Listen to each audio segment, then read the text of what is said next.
함께 말씀을 보겠습니다. 오늘 보실 말씀은 사사기 19장입니다. 사사기 19장 11절에서 21절까지 말씀입니다. 사사기 19장 11절에서 21절까지 말씀입니다. 제가 읽겠습니다. 그들이 여부스에 가까이 갔을 때에 해가 지려하는지라 종이 주인에게 이르되 청하건대 우리가 돌이켜 여부스 사람의 이 성읍에 들어가서 유숙합시다 하니 주인이 그에게 이르되 우리가 돌이켜 이스라엘 자손에게 속하지 아니한 이방 사람의 성읍으로 들어갈 것이 아니니 기브아로 나아가리라 하고 또 그 종에게 이르되 우리가 기브아나 라마 중 한 곳에 가서 거기서 유숙하자 하고 모두 앞으로 나아가더니 베냐민에 속한 기브아에 가까이 이르러 해가 진지라 기브아에 가서 유숙하려고 그리로 돌아 들어가서 성읍 넓은 거리에 앉아 있으나 그를 집으로 영접하여 유숙하게 하는 자가 없더라. 저녁 때에 한 노인이 밭에서 일하다가 돌아오니 그 사람은 본래 에브라임 산지 사람으로서 기브아에 거류하는 자요 그곳 사람들은 베냐민 자손이더라. 노인이 눈을 들어 성읍 넓은 거리에 나그네가 있는 것을 본지라 노인이 묻되 그대는 어디로 가며 어디서 왔느냐 하니 그가 그에게 이르되 우리는 유다 베들레헴에서 에브라임 산지 구석으로 가나이다.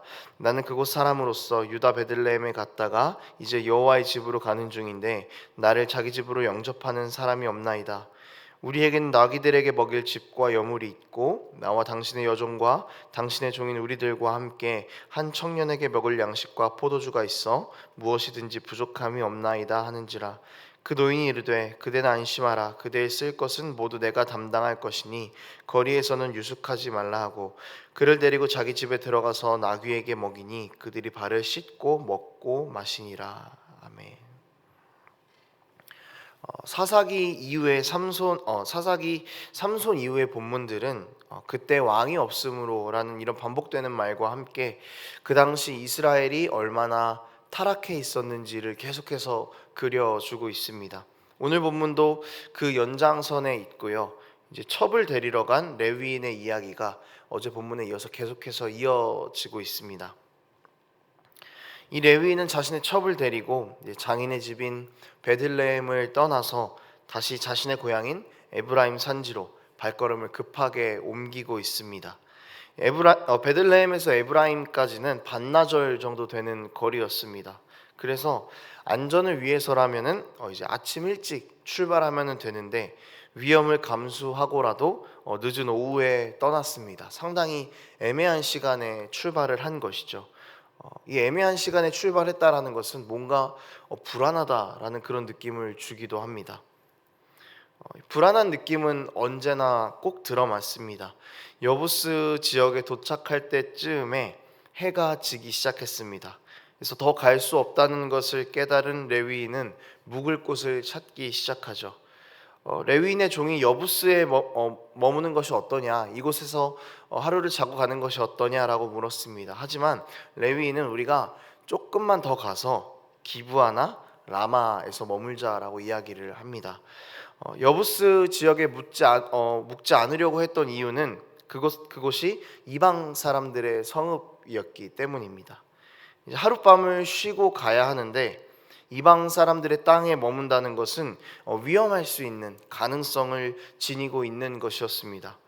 접대를 당연히 잘 받을 수도 없었고 또 결정적으로 이방인들은 이스라엘 사람들 생각에 부정한 존재이고 또 이스라엘과 적대적인 관계에 있었기 때문에 위험하기도 했습니다. 이 부분이 참 아이러니합니다. 이방을 정복하는 것, 그 현실적인 문제들 앞에서 이스라엘 백성들은 그것을 포기했었음에도 불구하고 그리고 또 이방 신들을 섬기기도 하고 이방 사람처럼 행동하기도 했는데 막상 이방 땅에서 머무르려고 하니까 그것은 또 싫은 그런 아이러니가 이런 레위인의 행동에 좀 묻어나고 있습니다. 그래서 이 레위인은 여부스에서 조금 더 떨어진 기브아까지 걸어갑니다. 그래서 이 기브아는 베냐민 지파의 땅이었습니다. 그러니까 이방인의 땅이 아니라 이스라엘의 땅을 고른 것이죠. 그리고 이거는 너무 당연한 선택이었고 현명한 선택이었을 것입니다. 같은 민족이기 때문에 어느 정도의 이익이 있을 것이고 안심할 수 있는 땅이었겠죠. 그런데 레위인의 이런 생각은 완전히 빗나가 버렸습니다. 기브아 땅으로 들어간 레위인은 먼저 성읍의 넓은 거리에 앉았다라는 표현이 등장하는데요. 이 넓은 거리는 약간 중간 지점 같은 그런 사람이 가장 많이 다니는 곳이라고 생각하시면 됩니다. 그러니까 성읍 넓은 거리에 앉아서 이제 나를 대접해 줄 사람을 기다리고 있었던 것이죠. 이스라엘에는 나그네를 대접하는 그들만의 그런 특별한 의무, 관습이 있었습니다. 그래서 레위인은 사람이 많이 다니는 곳에 앉으면 누군가가 나에게 와서 말을 걸고 또 나를 잘 쉬게 해줄 것이다라는 그런 생각을 가지고 이제 넓은 거리에 앉은 건데, 이 예상은 빗나간 것이죠. 나그네를 대접하는 이스라엘의 그 의무는 어느 누구도 이 레위인에게 행하지 않습니다. 이만큼 이스라엘이 무너져 버린 상황이라는 것을 우리는 본문을 통해서 알 수 있는 것이죠. 나그네를 대접하는 의무를 하지 않은 게 뭐 그렇게 대단한 일입니까? 라고 생각할 수 있습니다. 지금 약간 우리 같아도 이 남양 사거리에 앉아 있는 나그네와 같은 사람을 집으로 데리고 와서 대접한다는 것은 사실은 쉬운 일이 아니기 때문이죠. 그런데 그런 행동을 하지 않는다고 해서 누구도 그 사람에게 손가락질을 하지는 않지 않습니까? 그래서 약간 이것을 우리의 그런 상황과 이스라엘의 상황을 연결시키면서 그렇게 나쁜 일은 아닌 것 같은데요라는 생각이 들 수도 있겠습니다. 그런데 이 나그네를 대접하는 의무가 왜 문제가 되는 것인가 하면은 이것이 하나님의 명령과 밀접한 연관이 있기 때문입니다. 하나님께서는 레위기 19장에서 나그네를 사랑하라라는 그런 명령을 이스라엘 백성에게 내리십니다. 그래서 나그네를 대접하지 않는 이스라엘의 모습은 단순하게 그냥 나그네를 홀대하거나 무시하는 그런 것이 아니라 하나님을 보지도 않고 하나님에게 관심도 없는 그런 최악의 상황이다라는 것이죠. 성읍에 앉아있던 레위인은 기브아 사람들에게 투명 인간이었습니다. 그리고 기브아 사람들에게 하나님도 역시 그런 분으로 전락해 버리고 만 것이죠. 이제 오늘 본문은 그것을 그려주고 있는 것입니다. 하나님께서는 나그네를 왜 대접하라고 하셨을까요? 출애굽기 22장 21절에서 그 근거를 찾을 수가 있습니다. 제가 읽겠습니다. 너는 이방 나그네를 압제하지 말며 그들을 학대하지 말라. 너희도 애굽 땅에서 나그네였음이라. 하나님께서 왜 나그네를 섬기라고 하십니까? 이스라엘이 애굽에서 나그네였기 때문이죠. 여기서 우리는 연결점을 찾아보아야 합니다. 기브아 사람들이 나그네를 섬기지 않은 것은 하나님의 말씀에 불순종한 것입니다. 하나님과 깊은 관계를 맺고 있지 않았기 때문에 이런 불순종을 한 것이죠. 그런데 하나님께서 세워두신 근거대로 살펴보자면은 기브아 사람들이 나그네를 섬기지 않은 이유는 자신들이 나그네였다는 사실을 잊은 데 있었던 것입니다. 자신들이 어떤 처지였는지를 생각하지 못하는 이스라엘에게 나그네를 섬길 이유가 없는 것이죠. 불순종은 당연히 따라오게 되는 것입니다. 애굽에서 철저하게 나그네 되었다가 구원받은 이스라엘이었지만 그들은 하나님의 은혜를 잊어버렸고, 그렇게 되니 하나님의 말씀에 불순종하며 살아가는 지경까지 가게 되었다라는 것이죠. 이스라엘은 자신들이 어떤 존재인지 철저하게 다 잊어버렸습니다. 여러분, 우리가 삶을 살아가면서 하나님 앞에서 불순종하는 모습들이 정말 많습니다. 사랑하지 못하고요, 양보하지 못하고요, 위로하지 못하고요, 인내하지 못합니다. 하나님 위에 내 기준에서 맞다고 생각하는 그 세상의 가치들을 다 쌓아 올리면서 우리는 그렇게 불순종하는 삶을 살아갑니다. 우리가 왜 그렇게 사는가? 우리가 왜 이 불순종의 삶을 늘 지켜가면서 사는가? 이 결론을 우리가 오늘 이 이스라엘의 모습 가운데에서 찾아낼 수 있는 것입니다.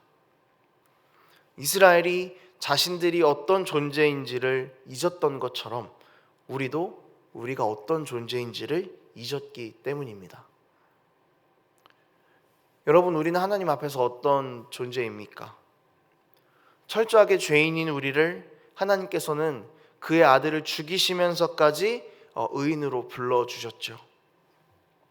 하나님과 담을 쌓고 죄를 더 즐거워하고 죄를 더 사랑하는 우리, 이 사망으로 가는 우리를 하나님께서는 예수 그리스도를 죽이시며 모든 죄의 담을 다 허무시고 생명의 길로 우리의 길을 틀어 주셨습니다. 여러분, 우리가 하나님 앞에서 이런 존재라는 것이죠. 하나님의 은혜 없이는 살 수 없는 존재들이고 예수 그리스도의 십자가 없이는 살 수 없는 존재들입니다. 하나님의 은혜와 예수 그리스도의 십자가가 우리의 정체성인 것입니다. 이 존재에 대한 자각이, 이 정체성이 흐릿해진다면 우리는 불순종하면서 살아가게 되는 것이죠. 왜냐하면 받은 것이 없다고 생각하기 때문입니다. 나는 지금 이 죄인인 상태로 사는 것이 당연하다라고 생각하기 때문이죠. 바로 내 눈앞에 나그네가 있어도 하나님의 말씀을 다 무시하고 투명인간 취급했던 기브아 사람들의 불순종이 우리의 삶에서도 똑같이 드러나는 것입니다. 바로 내 눈앞에 사랑의 대상이 있어도 우리는 그 대상을 투명인간 취급할 것입니다. 내 눈앞에 있으면 그 우상을 버려야 하는데, 그 우상을 투명인간 취급해야 하는데 우리는 그 우상을 붙잡게 될 것입니다. 어떨 때? 우리 정체성을 하나님 앞에서 잊어버릴 때 그렇게 된다는 것이죠. 여러분, 우리 삶에서 하나님의 말씀에 불순종하는 모습들이 보일 때마다 우리는 우리의 존재를 자각해야 합니다. 우리의 정체성을 기억해내야 합니다. 내가 살아있다, 그런 나라는 정체성을 세운 것은 내가 아니라 예수 그리스도의 십자가라는 것을 우리는 기억해야 하는 것이죠. 우리의 존재는 원래 죄인입니다. 그렇지만 하나님께서는 우리를 의인으로 완전하게 새롭게 세우셨습니다. 우리는 생명에 없는 사람들이었어요. 사망에 거하는 사람들이었습니다. 그렇지만 하나님께서는 우리를 영원한 생명에 거하는 사람들로 만들어 가셨습니다. 여러분, 우리는 이 사실을 기억해야 합니다. 우리는 이 사실을 붙잡아야 합니다. 기브와 베냐민 지파는 실패했고 사사기 시대 이스라엘도 완전히 이 사실에 실패해버렸습니다. 그렇지만 우리는 이런 모습을 반면교사 삼아서 다시 하나님 앞에서 우리의 삶을 새롭게 세워가야 할 것입니다. 우리의 불순종하는 모습들을 완전히 깨끗하게 해야 할 것입니다. 우리가 이런 다짐들을 할 수 있도록 하나님께서 오늘 우리에게 망가진 이스라엘의 모습을 본문으로 보여주신 것입니다. 너희는 너희가 어떤 존재였는지를 기억하라. 그것의 정체성에 순종하면서 하나님 앞에서 정말 순종의 모습들로 그렇게 살아가는 우리의 삶이 되기를 원합니다. 여러분, 말씀을 정리하겠습니다. 하나님의 말씀에 불순종하는 것들이 우리 삶에서 보일 때마다 무엇이 잘못된 나를 제대로 생각할 수 있는 은혜가 우리 가운데 있었으면 좋겠습니다. 우리가 어떤 존재였는지를 기억해내는 그 은혜의 시간이 우리 가운데 있기를 원합니다. 우리의 정체성을 다시 세워가기를 다짐할 수 있었으면 좋겠습니다. 우리는 하나님 없이 정체성이 없는 자들입니다. 하나님이 세워주신 정체성으로 그리스도의 향기를 전하며 살아가야 합니다. 우리가 하나님 말씀에 순종하여 살지 못하게 하는 그 모든 불순종의 모습들을 다 버려야 할 것입니다. 눈에 보이지만, 잡고 싶지만 그런 우상들을 놓겠다는 끊임없는 다짐과 영적인 싸움들을 우리는 하나님을 의지하면서 하나님 앞에서 우리의 정체성을 기억하면서 이겨내야 할 것입니다. 하나님께서는 오늘도 우리가 하나님 때문에 살고 있다는 것을 고백하고 그 증거로 순종하는 모습을 보이기 원하신다는 것을 기억하며 살아가는 우리가 되기를 원합니다. 여러분, 기억하십시오. 우리의 정체성이 우리에게 있지 않습니다. 그리스도의 십자가에만 있습니다. 함께 기도하겠습니다. 하나님 아버지, 하나님의 말씀에 불순종하며 살아갔던 그 이스라엘의 모습을 바라보며 자신들이 어떤 존재였는지를 완전히 잊어버리고 불순종하는 모습을 계속해서 보였던 그 이스라엘의 모습을 바라보며 이 가운데서 주님, 우리의 모습을 발견합니다. 불순종하는 모습들이 우리 삶 가운데 보일 때마다 다시금 우리의 정체성을 우리가 생각하는 그런 은혜가 우리 가운데 있을 수 있도록 아버지 함께하여 주시옵소서. 우리의 정체성은 오직 예수 그리스도의 십자가에 있음을 고백합니다. 우리에게 있는 것이 아니라 하나님께만 있음을 고백합니다. 이제 우리가 이 거저받은 은혜들을 하나님 앞에 순종하며 은혜로 흘려보낼 수 있는 그런 참된 그리스도인 될 수 있도록 아버지여 우리 가운데 함께하여 주시옵소서. 그렇게 우리 삶 가운데 일하실 주님을 기대합니다. 감사드리며 예수님의 이름으로 기도합니다. 아멘.